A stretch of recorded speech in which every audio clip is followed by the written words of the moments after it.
ท่านตั้งจิตตั้งใจประนมมือไหว้พระเด้อ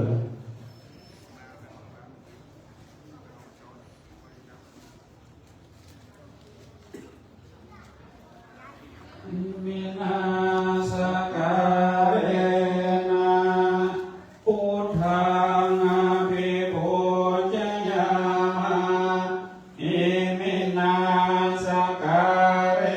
นะธัมมังอภิปูชยามะอิมินาสการเรนะสังฆังอภิปูชยามะ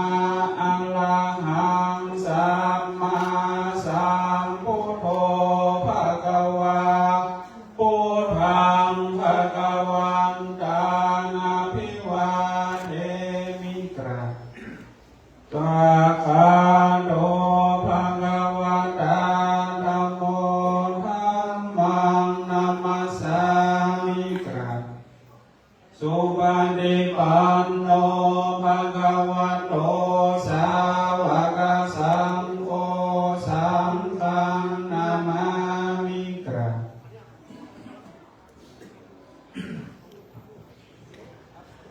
มายังพันเตติสารเนนะสหปัญจศีลานิยาจามาตุติยัมปิพันเตติสารเนนะสหปัญจศีลานิยาจามาตาติมายังพันเต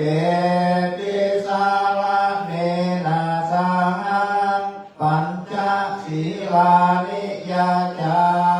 มะนะโมตัสสะภะคะวะโตอะระหะโตสัมมาสัมพุทธัสสะนะโมตัสสะภะคะวะโตอะระหะโตสัมมาสัมพุทธัสสะนะโมตัสสะภะคะวะโตอะระหะโตสัมมาสัมพุทธัสสะนะโมตัสสะภะคะวะโตอะระหะโตสัมมาสัมพุทธัสสะนะโมภะคะวะโตอะระหะโตสัมมาสัมพุทธัสสะนะโมตัสสะภะคะวะโตอะระหะโตสัมพุทธัสสะพุทธังสรณังคัจฉามิธัมมังสรณังคัจฉามิ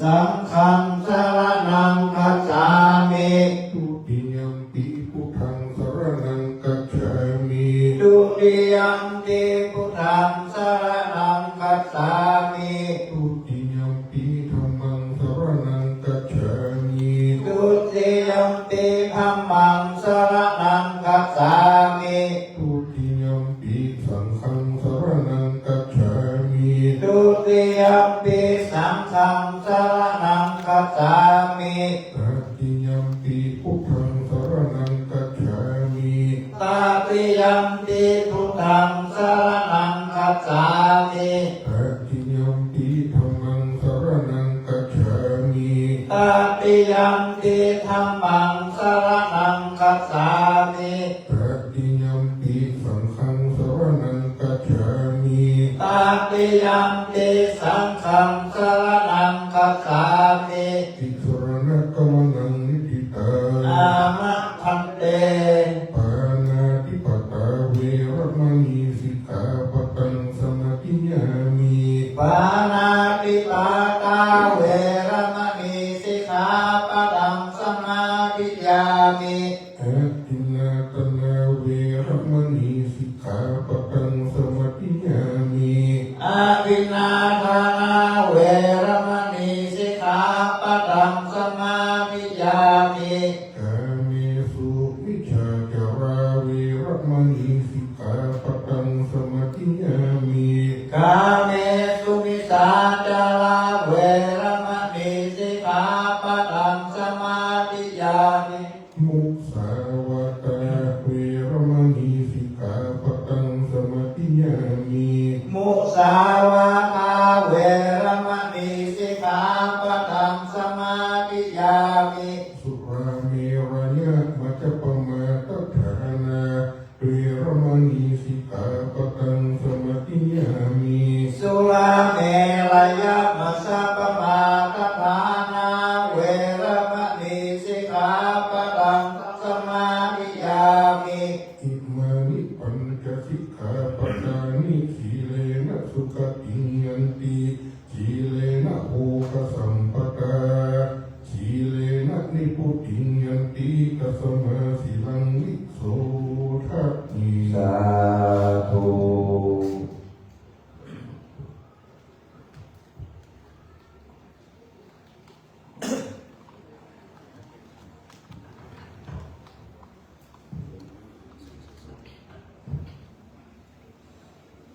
ข้างซ้ายข้างซ้ายข้างซ้ายแบบที่บนบนเต็ม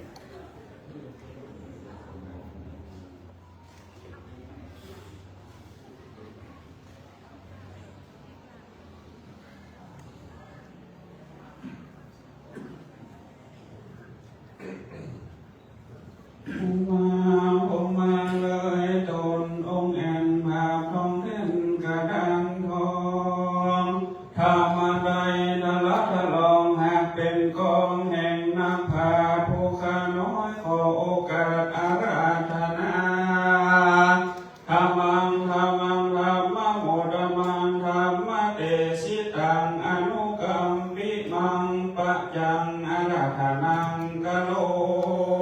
มานะโมตัสสะภะคะวะโตอะระหะโตสัมมาสัมพุทธัสสะเอวังเมสุตังเอกังสัมมัญญังยังมีในกาลสัพสายปังเมื่อปังเอาไทยสัพปัญญูตนเป็นผู้แก่โลกตนนำสักการออกจากกูเข้ามาดักสงสารตื่นได้ถึงนิพพานเพียงเจ้าพระโคสัจจิตอยู่แล้วสำราญในสันตานองเขตเดินดาวขัดเตเววนารังเพื่อเทศนาผู้แก่ปัญญสัตไมก็มีแลตั้งแต่มหาการีเทโลเจ้านั้นยังมีพระเถระเจ้าตนหนึ่งนาจจึงสุภาชื่อว่าพระมหาการีเป็นเจ้ามีเพียงนักเล่าดีลีมีขันติเจียงมันโพธิ์สดังวิไลจึงได้เรียนกรรมฐานจากพระภูบาลพุทธเจ้าแล้วก็อำลาเข้าเดินจรไปสู่นครเมืองใหญ่แห่งเจ้าไทยสาวัตถีจำเรื่องดีบ่ยอปฏิบัติตามคอกรรมฐานอยู่ในปัจจาด้วยตนเองเดียวก็มีแล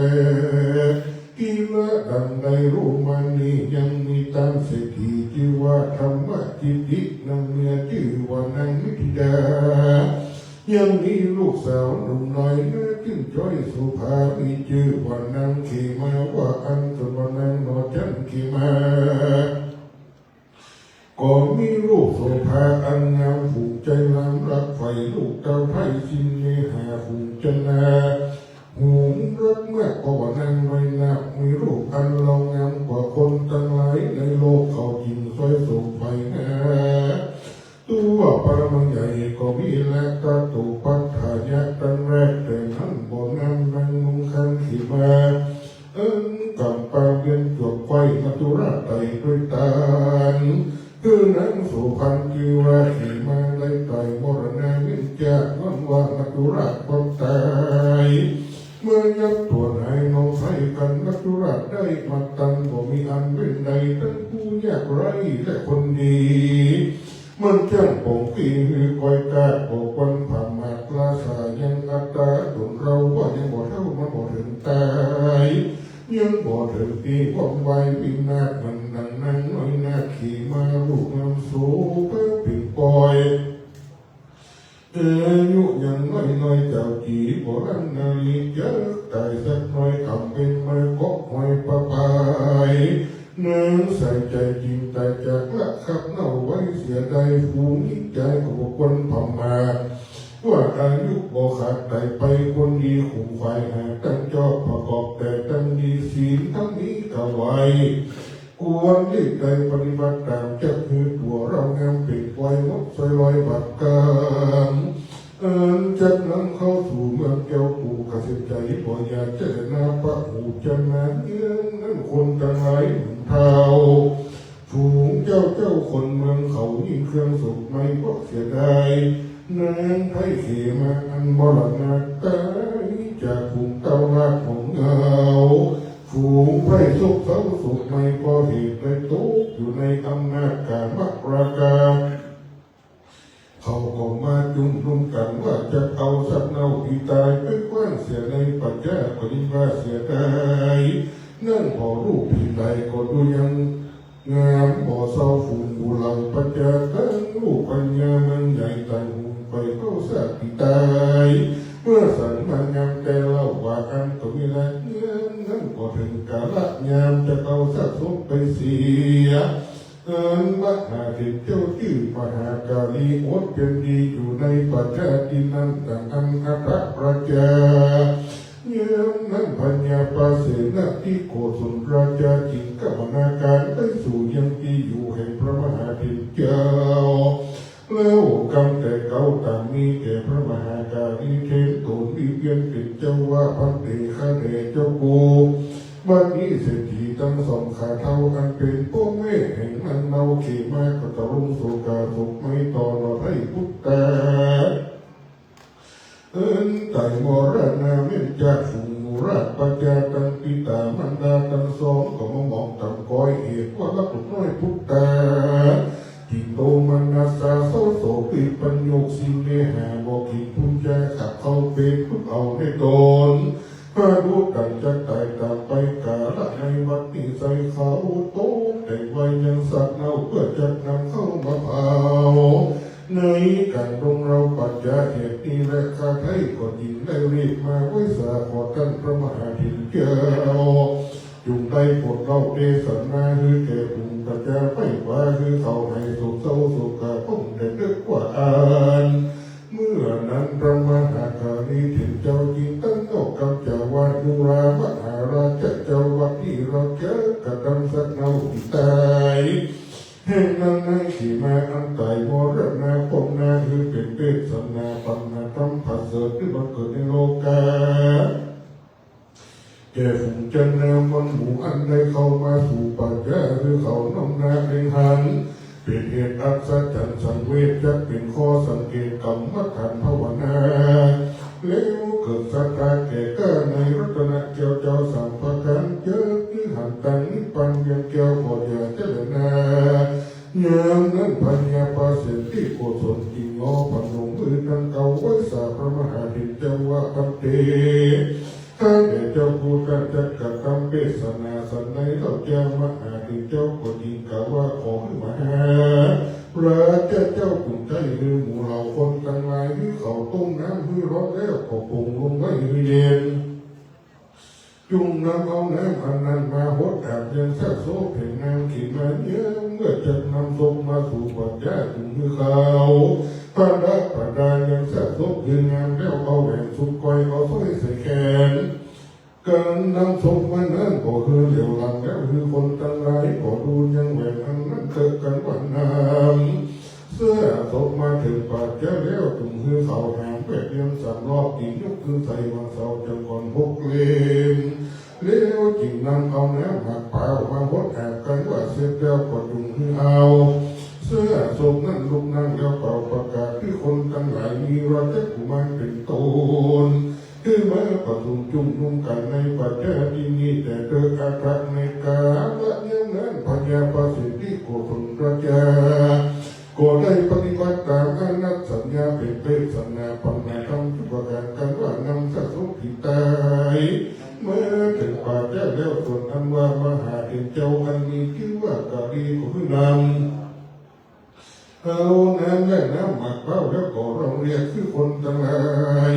มีว่าเจ้าผู้มันเป็นต้นคือมาเล่นดูสักเท่าเห็นนั่งขี่มาอันพระประดาโดยเครื่องอลังการงามจึงขันบ่อน้อยฝูงหนุ่มน้อยราชาผู้มันในหันแล้วก็เก่าสักเสริญทุกคนว่างามงามเขาก็ประกันเสียดายนักนักก็มีเรื่องนาทีโรยังนั้นพระมหาการีจิตเจ้ายิ่งนั้นเอาเนื้อแบบนั้นมาเป้ามาหกหล่อแอบยังแทรกโซ่เป็นนางเขียนมาแล้วก็เอาที่ทัดยังเก็บไฟ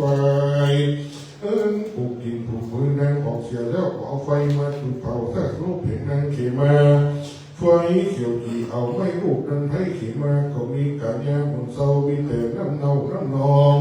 ไหลออกมาจากปองแห่งความตันเก่าเยี่ยงเมื่อไฟเอาไว้ที่ตาย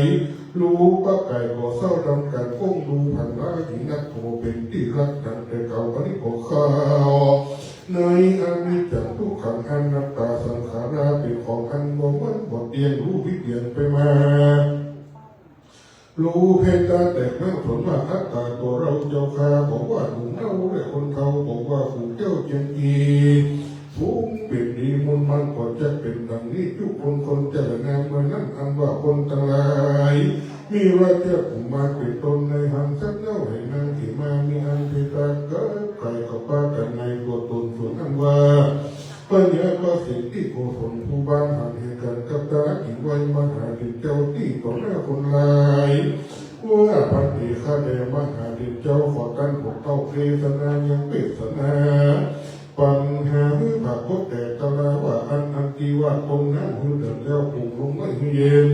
ยิ่งนั้นไม่อาจจะตรงนั้นจะได้แก่ทำอันในเราจะขอทุนเทศนาคือเจนเด็ดเดิม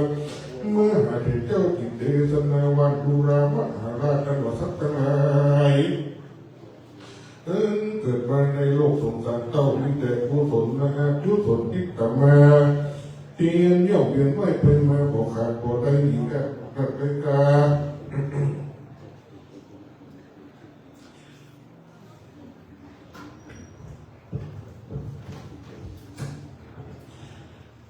อันว่าคุณนาบัดนา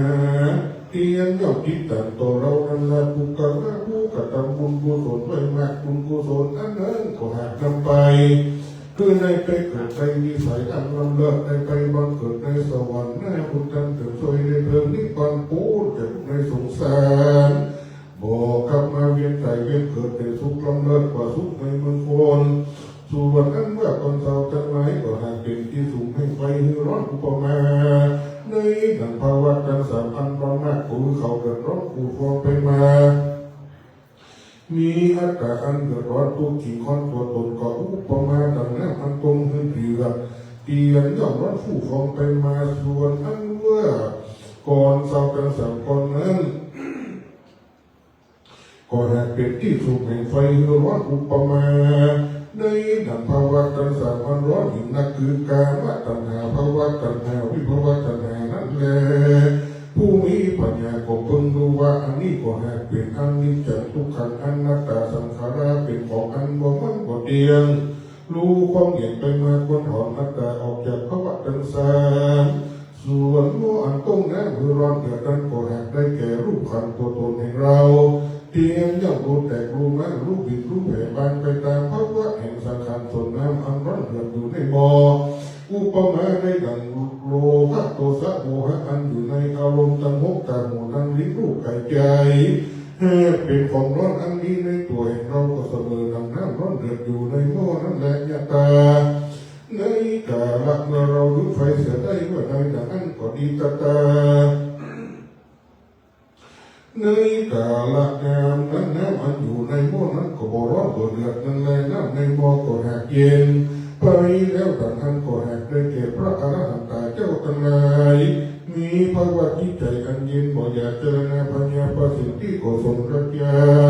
ได้ยินธรรมเทศนากับที่กลาวสาทุกดีๆก็มีวันนั้นนะที่ดีจักกิตนาเทศนาเถิดยังอานิสงส์อันว่าภูกระยิ่งใจทั้งหลายในมาเลิกซาสงสารการซาโซพื้นเจนก่อนและภูกระผู้ใดได้สงสารการโซโคนทุกไร้สิทธิ์ใจอันหาที่เพิ่งที่อาศัยบ่ได้ก็จะได้อานิสงส์มากรักหาพนันบ่ได้แต่และผู้ใดได้ห งามสะสมก็จะได้นี่สงสารไม่กับในเผาสะสมคนแต่นั่นก็จะได้งานนี้สงสารที่ต้องการได้นำไปก่อนหน้ายามเมื่อหามตรงไปนั่นก็จะได้งานนี้ส่งแบบไม่กับผู้ใดเมื่อได้ปีกองส่งเสไปแต่นั้นก็หากจะได้งานนี้สงสารไม่กับผู้ใด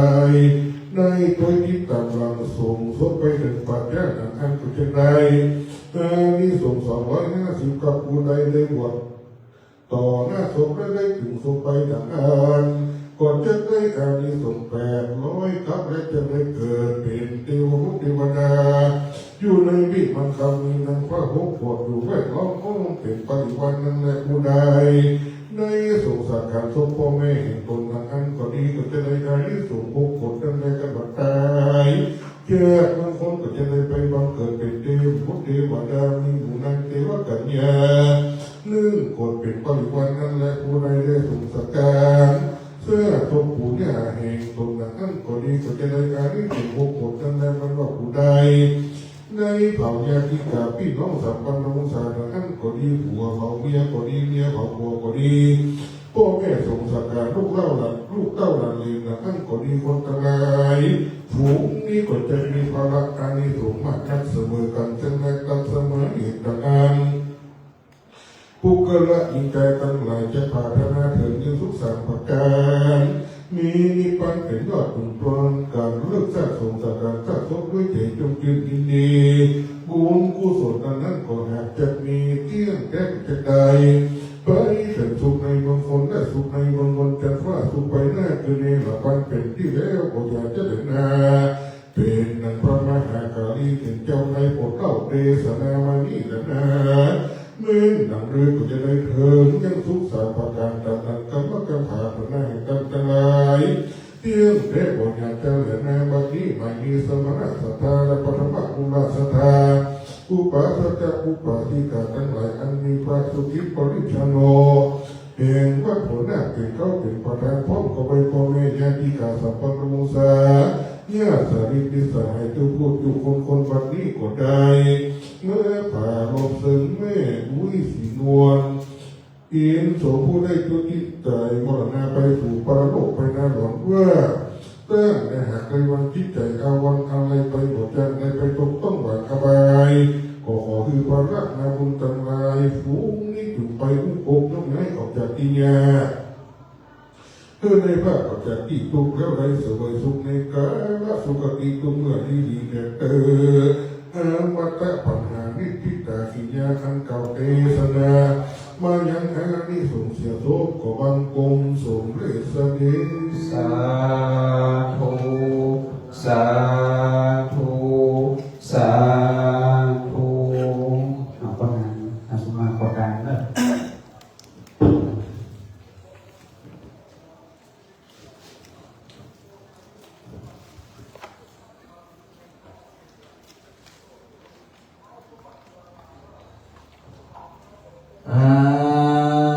วันนามิสภาวะจุตานังสัพพันตุสังฆมาทัมเมปันเตสาธุโอกาสากายะตุเลวะจิตุเลมโนตุเลสันติจาอาสันติจาอาติตาตุสังอนาคตตุสังปัจจุปันนาตุสังสัพพังตุสังฆมังตุโน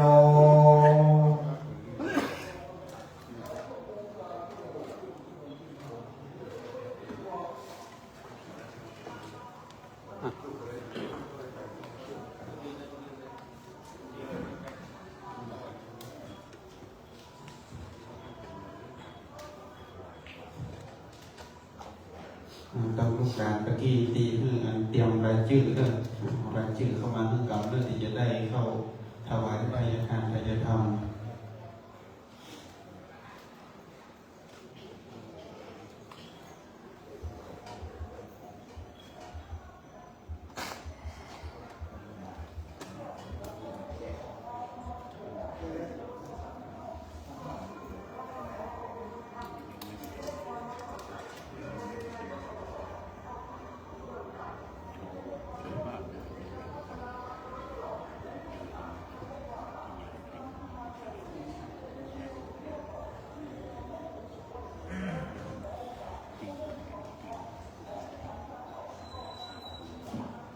นี้พระสงฆ์จะได้สวดมาติกาก่อนนะครับ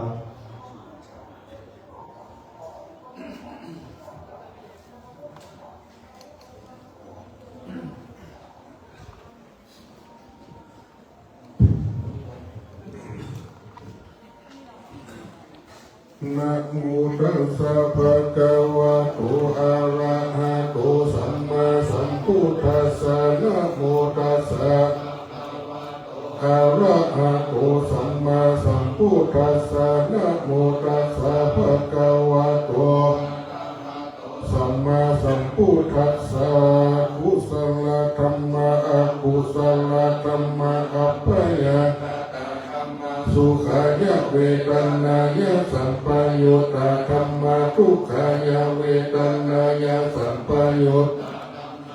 ทุกขามาสุขายะเวทนายะสัมปยุตตะธัมมาวิปัสสนาธัมมาวิปัสสนาเนวะวิปัสสนาวิปัสสนาธัมมาธัมมาอุปาทิลุปาทานิยธัมมานุปาทานิยธัมมาอนุปาทินานุปาทานิยธัมมาสังกิริตสิกขาธัมมาสังกิริตาสังกิริสิกขาธัมมาสังกิริตาสังสวิตกะสวิจาระธัมมาอวิตกะวิจาระมัตตะธัมมาอวิตกะวิจาระธัมมาปิติสหกตะธัมมาสุขสหกตะธัมมาอุเบกขาสหกตะธัมมาตัสสะเนนะปะหะตะปะธัมมาภาวะนายะปะหะตะปะธัมมานิวัตนะภาวะนายะปะหะตะปะธัมมาตัสสะเนนะปะหะตะปะเหตุกะธัมมาภาวะนายะปะหะตะปะเหตุกะธัมมานิวัตตัสสะเนนะภาวะนายะปะหะตะปะเหตุกะธัมมาอัจจยกามิโนธัมมาอัปปัจจยกามิโนธัมมาเนวัจจยกามิโนนากามิโนธัมมาสิกขาธัมมาอาสิกขาธัมมานิวะสิกขานาสิกขาปริตาธัมมามหกตาธัมมาอัปปมัญนะธัมมาปริตามหกตารัมมนะธัมมาอัปปมัญนะรัมมนะธัมมาอินะธัมมาปันดิตาธัมมามิจจตานิยตาธัมมาสัมมัตตานิยตาธัมมาอนิยตาธัมมามัคคะเหตุกะธัมมามัคคะจิปติโนธัมมาอุปันนาธัมมาอนุปันนาธัมมาอาทิตาธัมมาอนาคตาธัมมาปัจจุปันนาธัมมาอาทิตารัมมนาธัมมาอนาคตาปัจจุปันนารัมมนาธัมมาอัจจตาธัมมาปะอิตาธัมมาอัจจตาปะอิตาธัมมารัมมนาธัมมาปะอิตารัมมนาธัมมาอัจจตาปะอิตารัมมนาธัมมาสัพพติกะธัมมาอนิกัสสนะสัพพติกะธัมมาอนิกัสสนะปฏิกะเหตุปัจจยโยอารัมมณปัจจยโยอธิปติปัจจยโยอนันตระปัจจยโยสัมมานันตระปัจจยโยสหจัตตปัจจยโยอัญญมัญญปัจจยโยนิสัยปัจจยโยอุปาณิสัยปัจจยโยปุเรจัตตปัจจยโยปัจจจัตตปัจจยโยอาศิวัณปัจจยโยกัมมปัจจยโยวิปากปัจจยโยอาหารปัจจยโยอินทรียปัจจยโยจานะปัจจยโยมัคคะปัจจยโยสัมปโยตปัจจยโยวิปโยตปัจจยโยอัคคิปัจจยโยนัตถิปัจจยโยวิกัตตปัจจยโยอวิกัตตปัจจยโยยังกินชีวิตังนิทาวาหุรังมาสเกโสอายังรัตตังปานิตังนาโนสมังอติตาภะคะเตนะอิตัมปิพุทเทรัตนังอิตินาสัจจินาสุวัตถิโอโตยังกินชีวิตังนิทาวาหุรังมาสเกโสปานิตังนาโนสมังอติตาภะคะเตนะอิตัมปิธัมเมรัตนังปานิตัง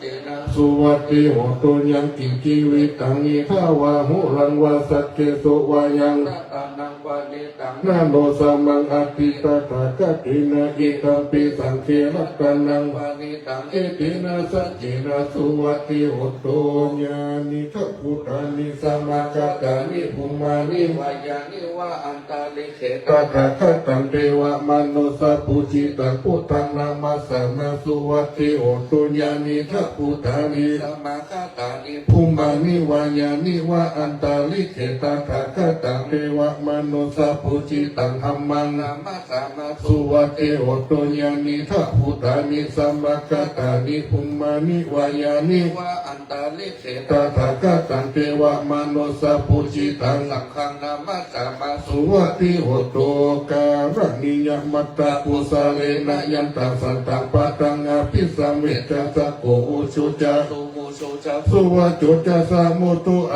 นัตติมานิสันตุสักโกจาสุภาโรจาอัปปกิจโยสันลาหูกาวุติสันตินทาริโยจานิปะโกจาปะกะโพกุเลสุอนานุกิโตนะจาพุตังสัมมาจาเลกินจิยินาวิญโยปาเรอุปาวะตายโยสุขิโนวาเขวิโนโอนตุสัพเพสัตตาวันตุสุขิตัตตาเยเกจิปังนาพุตติตาสาวะถาวะลาวะอันนาวะเสสติกาวะเยมหันตาวะมัชชิมาลาสกะอนุกะถุรติตาวะเยจะอาทิตายเจตุเลวะสันติอาวิตุเรพุตาวะสัมภเวสีวะสัพเพสัตตาวันตุสุขิตัตตานาปโรปารังนิกุเปทานาติมันเยตกัตตจินังกินจิพยาโรสนาปฏิฆาสัญญานัญญามัญญาสัตุขามิจายามาตายาตา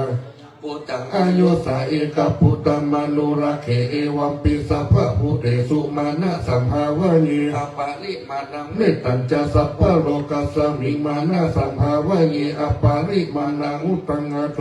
ติริยัญจาสัมปตังอเวรังอาสัพพตังปิทันจารังนิสิโนวาสายโนวายวัตสวิกตามิโตเอตังสัตติงาทิตยาพรหมเมตังวิหารังอิกามาหุทิฏฐิจานุปกรรมศีลวัตสเนนะสัมปันโนกาเมโสเวนยาเททังนาหิจตุกภาสายังปุณาเวติติตารานิยเมตตาสุตตังสาธุ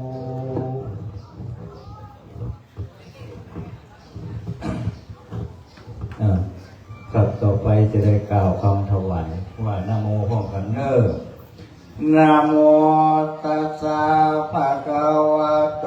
อะระหะโตสัมมาสัมพุทธัสสะนะโมตัสสะภะคะวะโตอะระหะโตสัมพุทธัสสะนะโมตัสสะภะคะวะโตอะระหะโตสัมมาสัมพุทธัสสะอิมานิมะยังพันเตมาตากะพัตตานิสัพพะริวารานิภิกขุสังฆัสสะโอโนชยามะสาธุโนพันเตภิกขุสังโฆอิมานิมะตากะพัตตานิสัพพะริวารานิปฏิคันหาตุอัมหากันเจวะมาตาปิตุอาทีนันจายาตกานังกาลกตานังอิคารตังหิตายะสุขายะข้าแด่พระสงฆ์ผู้เจริญข้าพระเจ้าทั้งหลายขอน้อมถวายมัตตกภัตตาหารกับทั้งบริวารทั้งหลายเหล่านี้แด่พระภิกษุส สงฆ์ แก่พระภิกษุสง ข ฆ์ อพระภิกษุสงฆ์จงรับ ขอพระภิกษุสงฆ์จงรับ พระกาตภัตตาหาร ตะกพัตตาหาร กับทั้งบริวารทั้งหลายเหล่านี้ ทั้งบริวารทั้งหลายเหล่านี้ ของข้าพระเจ้าทั้งหลาย ของข้าพเจ้าทั้งหลาย เพื่อประโย เพื่อ ชน์ ประโยชน์ และความสุ และ ข ความสุข แก่ข้าพระเจ้าทั้งหลายด้วย แก่ข้าพเจ้าทั้งหลายด้วย แก่ญาติของข้าพระเจ้าทั้งหลาย แก่ญาติของข้าพเจ้าทั้งหลาย มีมารดาบิดาเป็นต้น มีมารดาบิดาเป็นต้น และผู้ที่ล่วงลับไปแล้ว และผู้ที่ล่วงรับไปแล้ว มีนามกรชื่อ มีนามกรชื่อ แม่อุ้ยศรีนวลอินสม แม่ปุ้ยศรีนวลอินโสม ขอได้รับกุศลส่วนบุญนี้ด้วย ขอได้รับกุศลส่วนบุญนี้ด้วย สิ้นกาลนานเถิด สิ้นกาลและนานเทิน สาธุ บัดนี้เจริญพรท่านที่มีรายชื่อดังต่อไปนี้เข้าถวายทายทานตามลำดับ เจริญพรพ่อหลวงคำโลนอินตะถวายพระพุทธ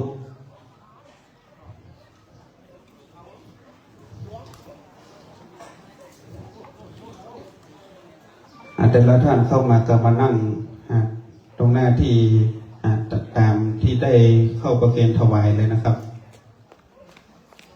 ท่านต่อไปเจริญพรพันตำรวจโทปูชิตอุปกิจถวายการเทศน์ท่านต่อไปพันตำรวจตรีวีรวัฒน์แต่แก้วยังถวายที่ประธานสงฆ์ที่หลวงพ่อพระครูพิทักษ์พัฒนาพรรองเจ้าคณะอำเภอเชียงดาวเจ้าอาวาสวัดจรูญวัฒนารามรูปแรกท่านต่อไปร้อยตำรวจเอกอานนท์แสนยาอรุณถวายที่พระคุณเจ้ารูปที่สองท่านต่อไปพันตำรวจโทหญิงกัลยาวงตาถวายที่พระคุณเจ้ารูปที่สามท่านต่อไปร้อยตำรวจเอกหญิงดวงเดือนชัยยานะถวายพระคุณเจ้ารูปที่สี่ท่านต่อไปร้อยตำรวจเอกหญิงทิติรัตน์ถวายที่พระคุณเจ้ารูปที่ห้าท่านต่อไปร้อยตำรวจเอกอุดมศักดิ์ศรีวงศ์ถวายพระคุณเจ้ารูปที่หกท่านต่อไปร้อยตำรวจเอกชัชวาลมงคลสวัสดิ์ถวายที่พระคุณเจ้ารูปที่เจ็ด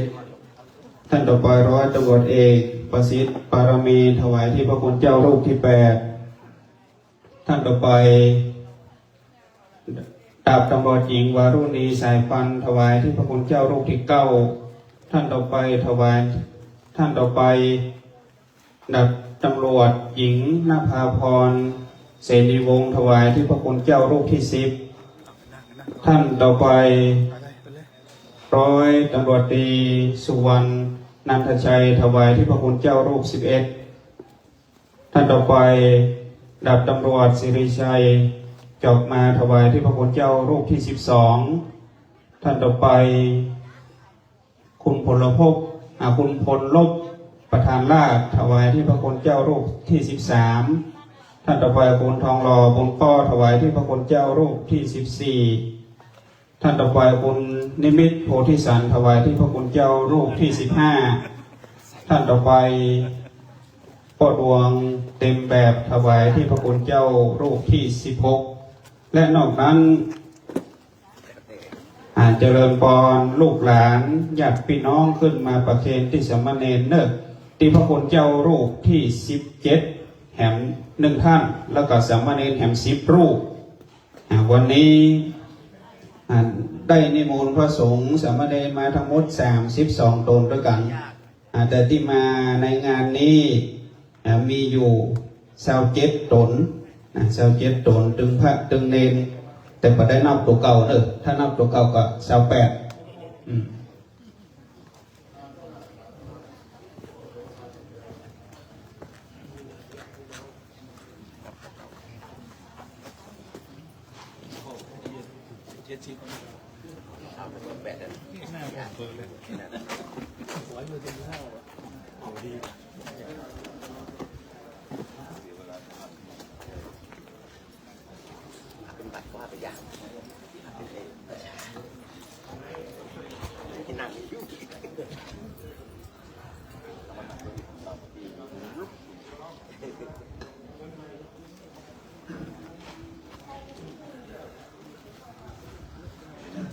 ที่เหลือก็ขอให้ลูกหลานได้เข้าประเคนเลยเนอะเพราะตอนนี้เวลา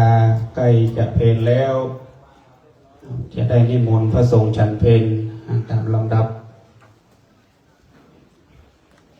วันนี้ก็ผมขอโอกาสนิมนต์หลวงพ่อได้กล่าวสมุทนิยกถาและปอนตามลำดับไปนะครับ วันนี้ เรียบร้อยแล้ว ตั้งคณะลูกหลานของแม่วิสีนวลอินทร์ส่งอันมีท่านสุกิจพลิชาโนหรือว่าท่านเข็มเป็นเก้าเป็นประธานนำหมู่ญาติพี่น้องท่านมีพ่อแม่น้าอาญาติสนิทมิตรสหายตลอดจนถึงศรัทธานาบุญที่เป็นศรัทธาอุรุอุปถากในส่วนตัวของท่านอาจารย์เข็มก็ดีตลอดจนถึง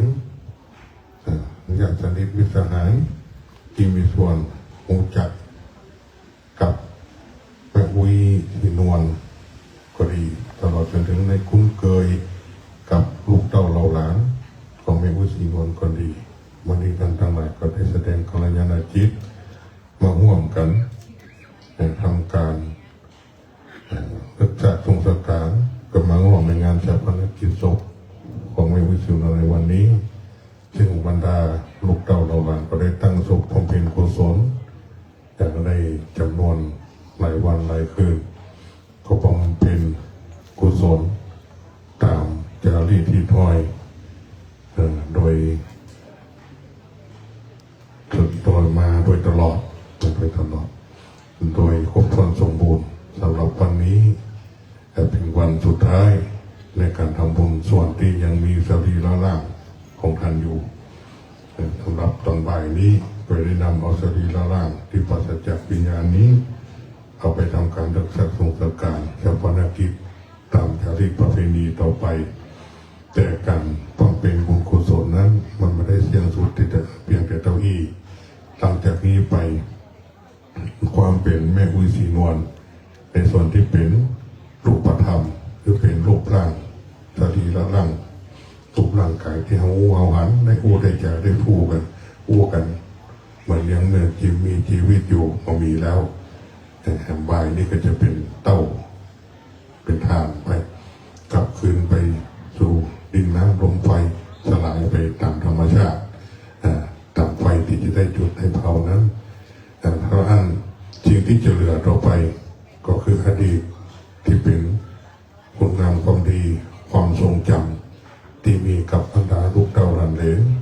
ญาติพี่น้องตลอดจนถึงญาติสนิทเป็นสหายคนที่รู้จักมาเกยในอนุสรณ์รำลึกถึง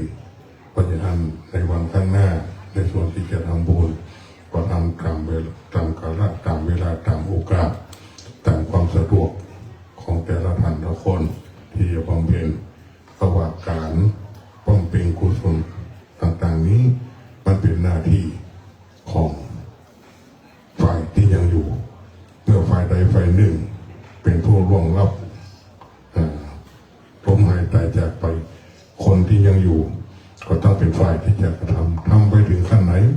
ก็ทำไปตลอดชีวิตของท่านที่ยังอยู่นั่นแหละเมื่อล้มหายตายจากไปแต่มันห่างไปตั้งหน้าลูกหลานที่ยังมีจิตใจกตัญญูรู้คุณได้มาลำลึกถึงบุพการีชนก็ได้กระทำความเพียงไปแต่ส่วนใหญ่พอห่างจากวงตระกูลไปทุกท่านทั้งปิดทั้งฝ่ายก็บ่รู้จักบรรพบุรุษบรรพชนที่ได้ล้มหายตายจากแล้วที่มีความกตัญญูแม้บ่รู้จักแต่ก็ยังกินยังตามยังทำบุญอุทิศที่บรรพชนอยู่แม้บ่รู้จักชื่อบ่รู้จักนามแต่หลายท่านหลายคนก็หลงลืมไปบ่รู้จักก็รู้จักเอาบรรพชนที่อยู่ใกล้ๆกันบางครั้งก็แม้อยู่ใกล้ก็ยังบ่ค่อยจะทำเพราะฉะนั้นโอกาสที่จะทำที่เป็นเรื่องใหญ่เป็นกิจจลักษณะเป็นเหตุการณ์ที่ทุ่มนุมในบรรดามวลหมู่ญาติเครือญาติทั้งหลายพร้อมๆก็คือในโอกาสนี้ที่เป็นโอกาสสุดท้ายต่อไปก็ต่างคนต่างทำเพราะอย่างนั้นวันนี้การกระทำบุญกุศลในการบำเพ็ญกุศลศพของแม่วิสีวันนี้ทั้งบรรดาลูกเต้าเราหลานโดยการนำของท่านเข็มก็ได้ทำโดย สมบูรณ์ครบถ้วนบริบูรณ์แล้วเพราะฉะนั้นก็ต้องขออนุโมทนาในความกุศลเจตนาที่แสดงด้วยความกตัญญูกตเวทีตอบแทนดวงจิตวิญญาณของแม่อุ้ยเป็นวาระสุดท้ายนี้แต่ก็ได้ทำหน้าที่อันนี้ได้ดีที่สุดต่อดีกับผู้ที่เป็นอนุชนรุ่นหลังอาจจะได้ทำเพื่อกับผู้ประกาศชนแห่งตนเพราะฉะนั้นขออนุโมทนาต่อกุศลเจตนาต่างๆหลายหากว่าดวงจิตวิญญาณของแม่วิสีนวลอินสมได้อย่างหูรับทราบถึงโดยญาณวิถีใดๆก็ตามว่าบรรดาลูกเต้าหลังเล้นคนที่อยู่ไปหลังนี้ที่เกี่ยวข้องเกี่ยวดองยังมีจิตใจที่อารมณ์อะไรแล้วก็ได้แสดงถึงน้ำจิตน้ำใจในการที่จะบำเพ็ญกุศลของท่านก็คงจะมีปิติยินดีแต่ก็ขอเอาอานิสงส์ผลบุญนี้อุทิศให้แก่ท่านเป็นอุทิศวันที่หลงรักไปนี้หากว่าแม่อุทิศวันนี้ไปบังเกิดในสุคติภพภูมิที่ดีก็ขอด้วยบุญกุศลอันนี้ไปเติมแท่งยังสรีสัมปติอันนั้นคือได้ยิ่งกว่าเก่าในสุคติภพภูมิอันนั้นหากแม้ว่ามีวิบากกรรมเวรอันใดอันหนึ่งหากมากั้งมาบังมาคือดวงจิตวิญญาณของแม่วิสีนวลได้อย่างหูรับทราบในกุศลผลบุญอันนี้ก็ขอเชิญเราเทพไทยเจ้าหมีสีขาโดนไม่อิทธิฤทธิได้นำเอาข่าวสารกันตามที่มาดาลูกหลานได้กระทำต่อเป็นในโอกาสนี้ให้ไปหลอดไปถึงแก่ดวงจิตวิญญาณของแม่วิสีนวลให้ได้อย่างหูรับทราบให้ได้บริโภคให้ได้อนุโมทนาให้ได้พ้นจากที่ยากให้ได้ปรับจากที่ทุกข์ให้ได้ไปเสวยสุขในสุคติภพภูมิตามบุญกุศลที่ท่านได้สั่งสมมาและตามบุญกุศลที่ท่านบรรดาลูกเต้าเราหลานได้กระทำต่อไปในโอกาสพอดีต่อไปขอด้วยกันทั้งหลายได้ตั้งใจรับพรจากพระเจ้าประสงค์น้อมจิตน้อมใจของกับเจ้าภาพผู้ที่สะสมบุญกุศลอันนี้ไปหลอดไปเถิดเดินไปบนเจ้าอย่างทองในวิธีวางในโอกาสตอนนี้ยะถา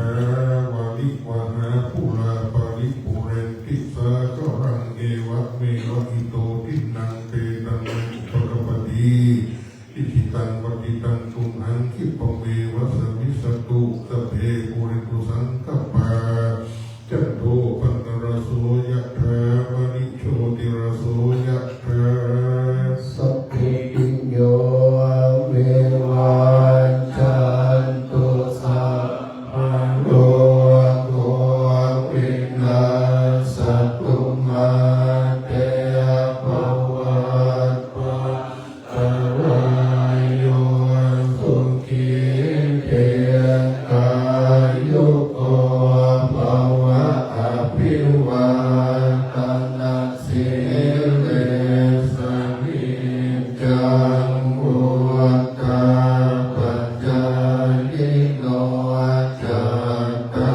รโอธรรมาวัฏันติอายุวันโนสุขังภะลังอัตตาสิเมอัตตาสิเมยะติเมตตาสักขะ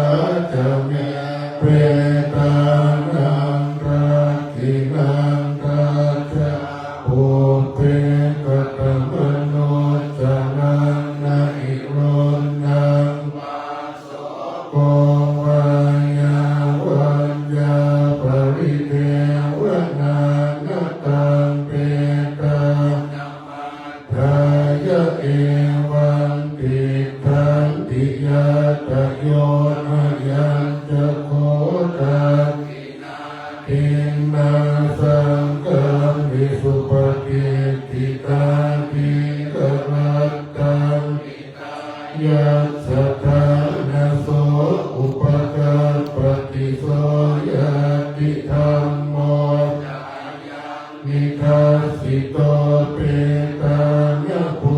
ชาจัตตาอุราลาจะภิกขุนังมนุปฏินังตุมเหหิปุญญัง